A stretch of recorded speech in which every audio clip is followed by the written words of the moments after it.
ओम श्री सीतारामचंद्राभ्यां नमः। श्रीमद् वाल्मीकि रामायण अरण्य कांडम षोडशः सर्गः यानी सर्ग 16। इस सर्ग में लक्ष्मण के द्वारा हेमंत ऋतु का वर्णन और भरत की प्रशंसा तथा श्री राम का उन दोनों के साथ गोदावरी नदी में स्नान। वसतस्तस्य तो सुखं राघवस्य महात्मनः शरद्व्यपाये हेमंत ऋतुरिष्टः प्रवर्तत। महात्मा श्री राम को उस आश्रम में रहते हुए शरद ऋतु बीत गई और प्रिय हेमंत का आरंभ हुआ। स कदाचित प्रभातायां शर्वर्यांग रघुनंदनः प्रययाभिषेकार्थं रम्यांग गोदावरी नदीम। एक दिन प्रातःकाल रघुकुल नंदन श्री राम स्नान करने के लिए परम रमणीय गोदावरी नदी के तट पर गए। प्रहव कलशहस्तस्तु सीतया सह वीर्यवान पृष्ठतो नुव्रजन भ्राता सौमित्री हृदम ब्रवीत। उनके छोटे भाई लक्ष्मण भी, जो बड़े ही विनीत और पराक्रमी थे, सीता के साथ साथ हाथ में घड़ा लिए उनके पीछे पीछे गए।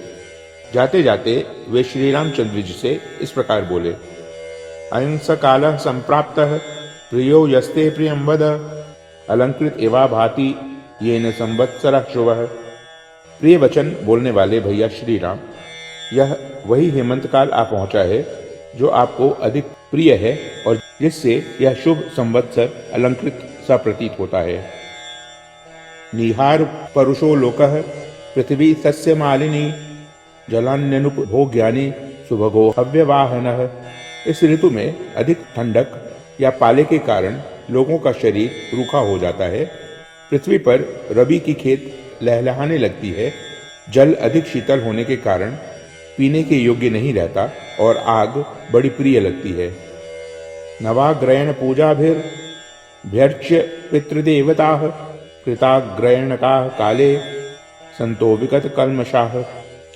नवश्रेष्ठी कर्म के अनुष्ठान की इस वेला में नूतन अन्न ग्रहण करने के लिए की गई आग्रयण कर्म रूप पूजाओं द्वारा देवताओं तथा पितरों को संतुष्ट करके उक्त आग्रयण कर्म का संपादन करने वाले सत्पुरुष निष्पाप हो गए हैं। राज्य कामा जनपदाः संपन्नतर गोरसाः विचरन्ति महीपाला यात्रार्थं विजिगीषवः। इस ऋतु में प्रायः सभी जनपदों के निवासियों की अन्न प्राप्ति विषयक कामनाएं प्रचुर रूप से पूर्ण हो जाती हैं। गोरस की भी बहुतायत होती है तथा विजय की इच्छा रखने वाले भूपालगण युद्ध यात्रा के लिए विचरते रहते हैं। सेवमाने दृढ़ं सूर्ये दिशमंतक सेविताम विहीन तिलकेव स्त्री नोत्तराधिक प्रकाशते। सूर्यदेव इन दिनों यम सेवित दक्षिण दिशा का दृढ़ता पूर्वक सेवन करने लगे हैं, इसलिए उत्तर दिशा सिंदूर बिंदु से वंचित हुई नारी की भांति सुशोभित या प्रकाशित नहीं हो रही है। प्रकृत्या हिमकोशाढ्यो दूर सूर्यस्य सांप्रतम यथार्थ नामा सुव्यक्तं हिमवान हिमवान गिरिः। हिमालय पर्वत तो स्वभाव से ही घनीभूत हिम के खजाने से भरा पूरा होता है, परंतु इस समय सूर्यदेव भी दक्षिणायन में चले जाने के कारण उससे दूर हो गए हैं। अतः अब अधिक हिम के संचय से संपन्न होकर हिमवान गिरी स्पष्ट ही अपने नाम को सार्थक कर रहा है। अत्यंत सुख संचारा मध्याह्ने स्पर्शतः सुखाः दिवसाः सुभगादित्याश् छायासलिल दुर्भगाः। मध्याह्न काल में धूप का स्पर्श होने से हेमंत के सुखमय दिन अत्यंत सुख से इधर उधर विचरने के योग्य होते हैं। इन दिनों सुसेव्य होने के कारण सूर्यदेव सौभाग्यशाली जान पड़ते हैं और सेवन के योग्य न होने के कारण छाह तथा जल अभागे प्रतीत होते हैं। मृदु सूर्याः सुनीहाराः पटुशीताः समारुताः शून्यारण्या हिमध्वस्ता दिवसा भान्ति सांप्रतम। आजकल के दिन ऐसे ही हैं कि सूर्य की किरणों का स्पर्श कोमल यानी प्रिय जान पड़ता है। कुहासे अधिक पड़ते हैं, सर्दी सबल होती है, कड़ाके का जाड़ा पड़ने लगता है, साथ ही ठंडी हवा चलती रहती है। पाला पड़ने से पत्तों के झड़ जाने के कारण जंगल सूने दिखाई देते हैं और हिम के स्पर्श से कमल गल जाते हैं। निवृत्ताकाश शयनाः पुष्यनीता हिमारुणाः शीत वृद्ध तरायामा स्त्रियामा यान्ति सांप्रतम। इस हेमंत काल में रातें बड़ी होने लगती हैं, इनमें सर्दी बहुत बढ़ जाती है, खुले आकाश में कोई नहीं सोते हैं। पौष मास की ये रातें हिमपात के कारण धूसर प्रतीत होती है। रवि संक्रांत सौभाग्य तुषारारुण मंडल निश्वासांध इवादर्श चंद्रमान प्रकाशते। हेमंत काल में चंद्रमा का सौभाग्य सूर्य देव में चला गया है, यानी चंद्रमा सर्दी के कारण असेव्य और सूर्य मंद रश्मि होने के कारण सेव्य हो गए हैं। चंद्रमंडल हिमकणों से आच्छन्न होकर धूमिल जान पड़ता है, अतः चंद्रदेव निश्वास वायु से मलिन हुए दर्पण की भांति प्रकाशित नहीं हो रहे हैं। ज्योत्स्ना तुषार मलिना पौर्णमास्यांग राजते शीतेव चात पश्यामा लक्ष्यते न च शोभते। इन दिनों पूर्णिमा की चांदनी रात भी तुहिन बिंदुओं से मलिन दिखाई देती है, प्रकाशित नहीं होती है। ठीक उसी तरह जैसे सीता अधिक धूप लगने से सांवली सी दिखती हैं, पूर्ववत शोभा नहीं पाती। प्रकृत्या शीतल स्पर्शो हिम विध्वस्त सांप्रतम प्रवाति पश्चिमो वायु काले द्विगुण शीतल। स्वभाव से ही जिसका स्पर्श शीतल है, वह पछुआ हवा इस समय हिमकणों से व्याप्त हो जाने के कारण दूनी सर्दी लेकर बड़े वेग से बह रही है। बाष्प शन्नान्य रण्याणि यव गोधूमवन्ति च शोभन्ते व्युदिते सूर्ये नदद्भिः क्रौंच सारसैः। जौ और गेहूं के खेतों से युक्त ये बहुसंख्यक वन भाप से ढके हुए हैं तथा क्रौंच और सारस इनमें कलरव कर रहे हैं। सूर्योदय काल में इन वनों की बड़ी शोभा हो रही है। खर्जूर पुष्पाकृतिभिः शिरोभिः पूर्णतण्डुलैः शोभन्ते किंचिदालम्बाः शालयः कनक प्रभाः। ये सुनहरे रंग के जड़हन धान खजूर के फूल के से आकार वाली बालों से, जिनमें चावल भरे हुए हैं, कुछ लटक गए हैं। इन बालों के कारण इनकी बड़ी शोभा होती है।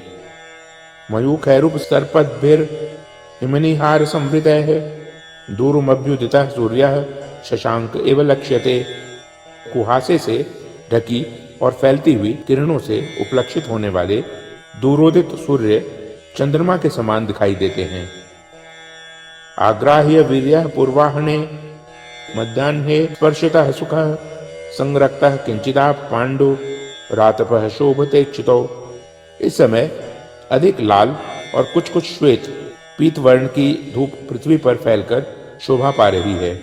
पूर्वाह्न काल में तो कुछ इसका बल जान ही नहीं पड़ता है, परंतु मध्याह्न काल में इसके स्पर्श से सुख का अनुभव होता है।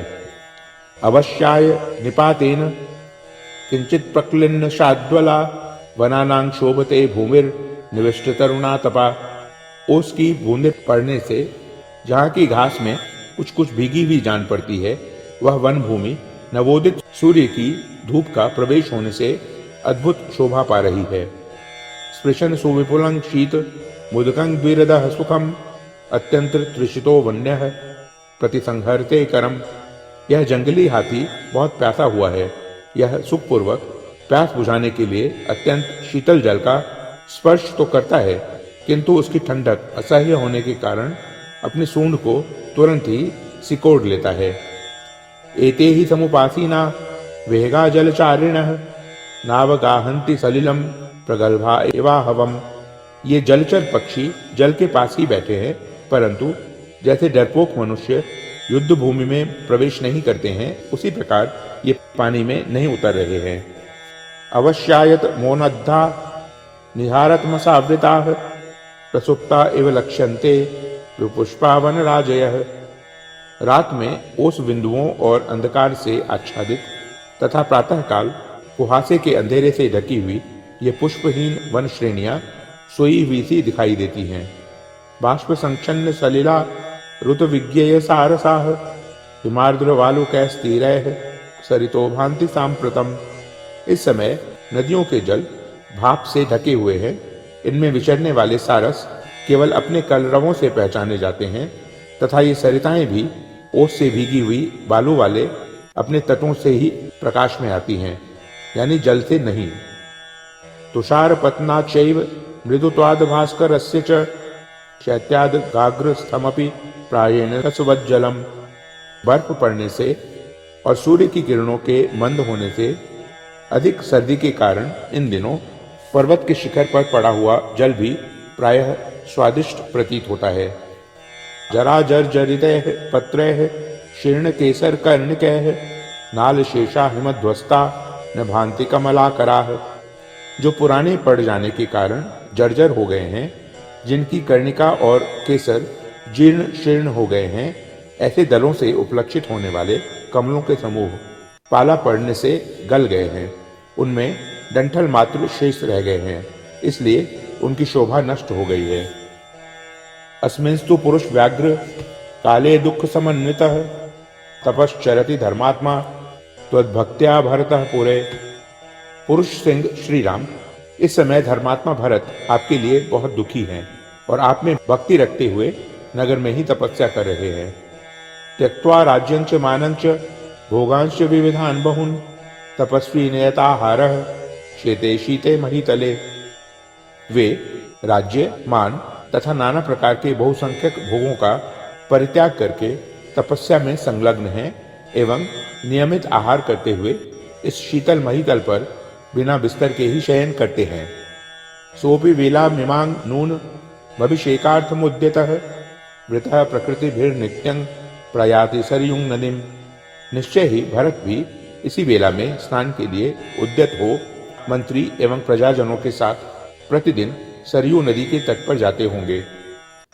अत्यंत सुख समृद्धः सुकुमारो हिमार्दितः कथं त्वपर रात्रेषु सरयूमवगाहते। अत्यंत सुख में पले हुए सुकुमार भरत जाड़े का कष्ट सहते हुए रात के पिछले पहर में कैसे सरयू जी के जल में डुबकी लगाते होंगे। पद्मपत्रे क्षणः श्यामः श्रीमान निरुदरो महान धर्मज्ञः सत्यवादी च प्रीनिषेवी जितेन्द्रियः प्रियाभिभाषी मधुरो दीर्घबाहुर्निन्दमः संत्यज्य विविधान सौख्या नार्यं सर्वात्मनाश्रितः।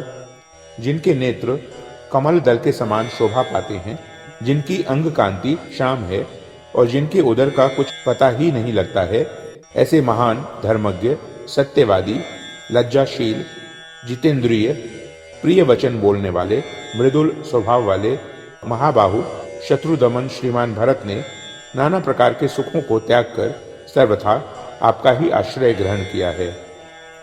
जितः स्वर्गस्तव भ्रात्रा भरतेन महात्मना वनस्थमपि तापस्ये यस्त्वामनुविधीयते।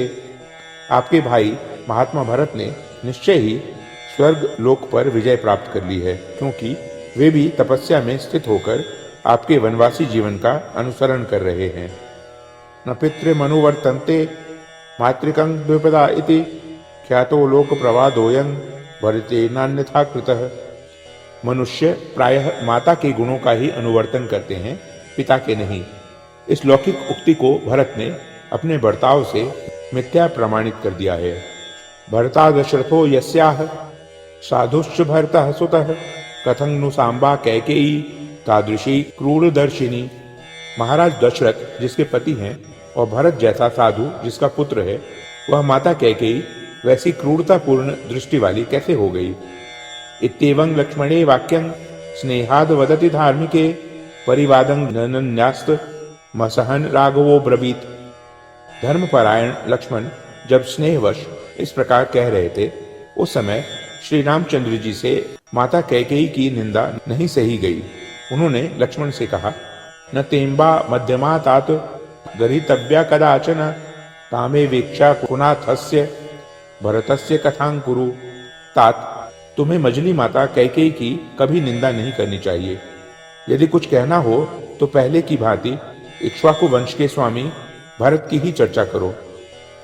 निश्चितैव हि मे बुद्धिर वनवासे दृढ़व्रता भरत स्नेह संतप्ता बालिशी क्रियते पुनः।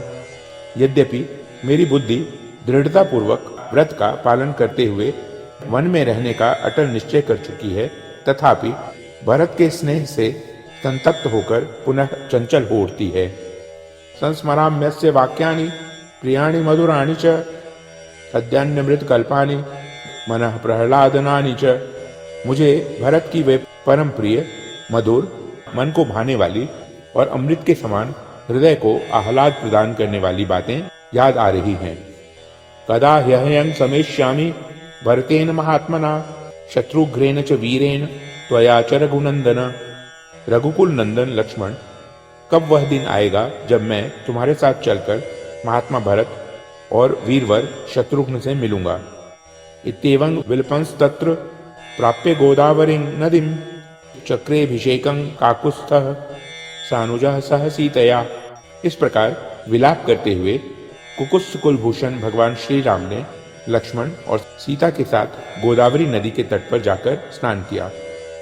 तर्पयित्वाथ सलिलस्तैः पितॄन् देवतानपि सुवन्ति स्मोदितं सूर्यं देवताश्च तथा नघाः। वहां स्नान करके उन्होंने गोदावरी के जल से देवताओं और पितरों का तर्पण किया। तदनंतर जब सूर्योदय हुआ तब वे तीनों निष्पाप व्यक्ति भगवान सूर्य का उपस्थान करके अन्य देवताओं की भी स्तुति करने लगे। कृताभिषेकः स रराज रामः सीता द्वितीयः सह लक्ष्मणेन कृताभिषेकस्त्वगराज पुत्र्या रुद्रः स नंदिर्भगवान् निवेशः। सीता और लक्ष्मण के साथ स्नान करके भगवान श्री राम उसी प्रकार शोभा पाने लगे जैसे पर्वत राजपुत्री उमा और नंदी के साथ गंगा जी में अवगाहन करके भगवान रुद्र सुशोभित होते हैं। इत्याशे श्रीमद् रामायणे वाल्मीकिये आदि काव्ये अरण्यकांडे षोडशः सर्गः। इस प्रकार श्री वाल्मीकि निर्मित आश रामायण आदि काव्य के अरण्यकांड में 16वां सर्ग पूरा हुआ। ओम